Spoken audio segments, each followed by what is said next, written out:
okay, as a transportation company, a logistics company.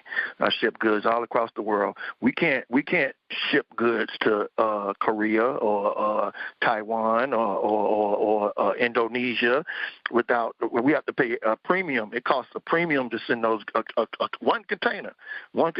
Where when they send goods over here, you know, they plan on they get a tax break 9 times out of 10 as a foreign as a they get some kind of subsidy or something like that, you know, and they don't have to pay a labor tax. They don't have to pay, you know, their labor force is paid way less than our labor force. So we're already working from behind the 8 ball, you know, because I have to pay my drivers 50 cents a mile or $1 a mile. They're not paying their do that too?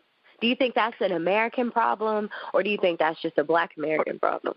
No, that's an American problem. That's an American problem across the board. And in order to be competitive with foreign companies, that's why so much of America is being bought up now by foreign entities. That's why so many of staple jobs that used to be black jobs, as they say, they're not black jobs anymore. They're Hispanic jobs now, 9 times out of 10. Now, or they're Asian.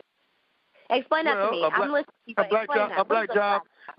My grandfather and them were builders. We built dams in Georgia. We built bridges. We built. Now you can't even get a contract to build a sidewalk, to lay some concrete and to get a sidewalk as a black man. Yeah, you got to go through you have to go through the SAM.gov and all these different registries, and now insurance. But do you remember when we used to be able to operate as just sole proprietorships, where most people didn't have sole proprietorship?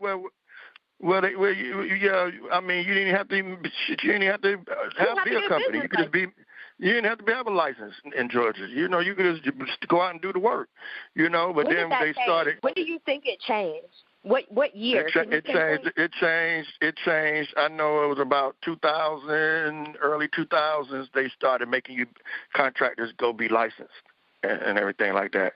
And a lot of that was because they let them. Yeah, it hurt the industry. It made it. Now people make it just like in the trucking business. The only people making the money is insurance companies. Insurance companies and the maintenance people. Ain't nobody. You know, they get paid regardless if you run a mile or run 1,000 miles.